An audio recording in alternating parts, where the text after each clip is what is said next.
The League of Women Voters of Waltham is presenting this series of conversations with Waltham Ward Councillors as part of its ongoing voter information activities. None of the ward councillors is facing opponents this year, but this seemed a good opportunity for the citizens to learn about their ward councillor. Further information about mayoral, councillor at large, and school committee forums will appear at the conclusion of these discussions. My name is Joan Garnis, and I will be your host today. Our guest is William Fowler, councillor in Ward 2. Welcome, Bill. Nice to be here. Would you please briefly locate your ward in the city for our viewers? It's basically the north side of Totten Pond Road up to Lake Street, and then from Lexington Street up to Pizzy Farm, and all the streets off of there, and then including the Ridge and the other apartment building. I can't think of the name of it. Windsor Village, that's the one. Yes. So it's a very highly occupied ward. Right, and if you look at the city map of the wards, it's actually probably the most condensed geographic ward in the city. So it's, as the councillor, I really appreciate that my predecessor left it that way. Makes it easy to go knocking on Right. doors.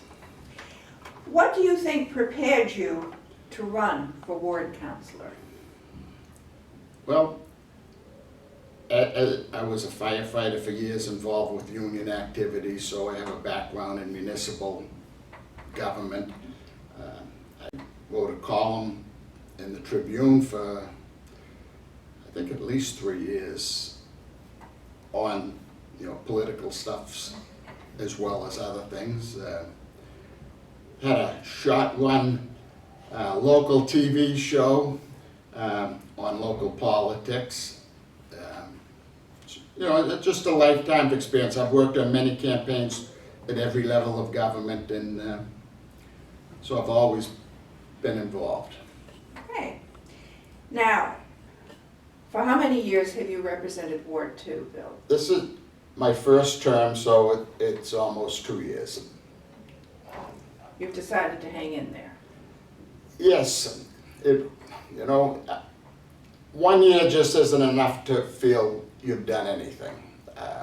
So we'll do another one and see how it goes and decide later. But I will not be there in double-digit numbers, I can promise you that. What do you find are the primary concerns of the residents in your ward? Most of it's a wide variety of things. I've done a lot of constituent service, and it's really, people have called from noise problems, trash problems, school problems. So it is a wide variety, but probably the biggest issue right now facing the ward is a 5-acre parcel of land that, with access from Montview Street up off of College Farm Road. It's the other Arrigo Farms, or the Great Orchard, is what it's known as, because it's for sale to be developed. So I have initiated trying to purchase it with CPA money, because it really just would not be a good thing in the ward. Well, that sort of leads into the follow-up for that question is, how have you addressed these and other concerns to date, and how will you do so in your next term? I have talked, I'm fortunate being retired.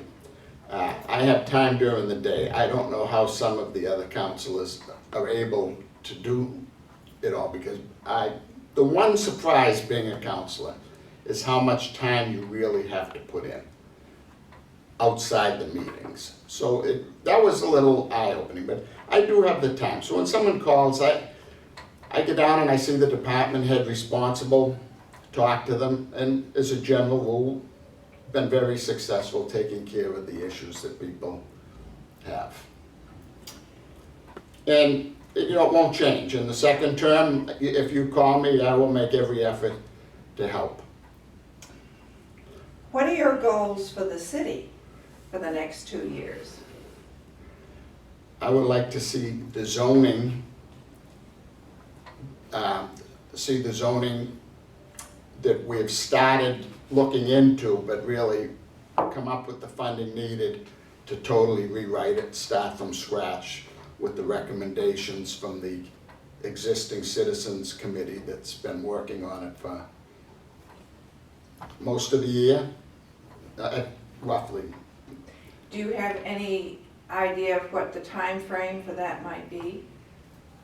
First, It's really hard to say, because when they come back with the recommendation, then obviously the city would have to do an RFP if we're going to rewrite the whole thing, which takes time, and I'm gonna guess it will be, I doubt seriously we could have this done before another year is up. Between then, when it comes back and the council debates it, and nothing moves quickly in government. this is true. So the zoning review is one of your principal concerns. How would you fund that? I know that's a hard question. Well, the city we are blessed in the city with a fantastic commercial tax base. There shouldn't be an issue coming up with money to do it. I mean, between free cash and so forth in the city, it's really not an issue. It's not. We're not talking millions of dollars here. Okay. So. Now, one of the most important issues throughout the city is what to do with the Fernal School, and the council will be very involved. Do you have any ideas about that, and how might it be funded? The mayor has proposed, is right now in the process of going to take down a bunch of the buildings that really everyone agrees have no use. We're gonna daylight the streams, renew the wetlands. I think at that point, we get the people who have been involved over the last few years in the Fernal Reuse Committee, get ideas out there and solicit outside people to come in with ideas and funding. I don't want to see the city spending tons of money up there on buildings and so forth. I think it should mostly be done by outside interests. The city port, obviously we have to, the open space, recreation, we have to take care of that, but we should encourage Metro West Collaborative if we need some low-income housing. There's agencies in the city that do good things, and we should encourage them to come in and take over projects, buildings, etc. I don't see the city doing it because we're not a good landlord. And I can just give you a list of, between the Hardy, the Banks, the Fitch, the Bright, all the schools that we've made a mess out of, the dog pound, the old Wires building. We're not a good landlord. We should not be a landlord, and we should leave any development to people who actually know how to do it. Okay. Do we have time for another question? All right. Well, this is a question that has become very important lately, and that has to do with the opioid crisis, which is at least statewide, if not more, but certainly has been coming to a head. I'm not sure what the situation in Waltham is, but the fact there was a big meeting here implies that there is concern. Anyone who doesn't think there's an opioid crisis in Waltham has their head buried in the sand. It's here, it's everywhere, and to pretend it's not is the biggest mistake we can make. The problem is bigger than just a city issue. Obviously we need programs in the school, education in the school and things like that, but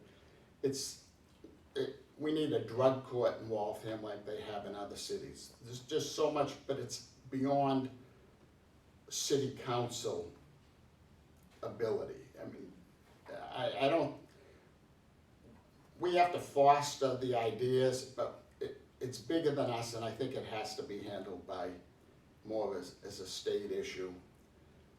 And I know everyone who always says, you know, bring it back to the local level, but the courts, you know, the rehabs, all that stuff, it's bigger than us, and it has to be regional. I'm not sure the answers. I know it's a problem. There's people much smarter than me that have been working very hard on this subject, and you know, I would obviously listen to what they had to say, and if there was something we could do, obviously I would support it, but we can't arrest our way into getting rid of the drug problem. We need alternatives. Sadly. Yes. Yes, sadly. Well, I thank you, Bill, for your thoughtful answers and for joining us. And we will see your people at the polls. I hope so. Yes. I hope we see everybody at the polls. No, it's an important election, and I hope, in spite of no ward races, the mayor's race is obviously important, school committee's important, at large there's an open seat, so get out and vote. And one vote makes a terrific difference in a local election particularly. Well, I will say, since I won by 24 votes, I think, something like that, 24, 26, another councilor won by 34, every vote counts. It So- does. So thank you. Thank you.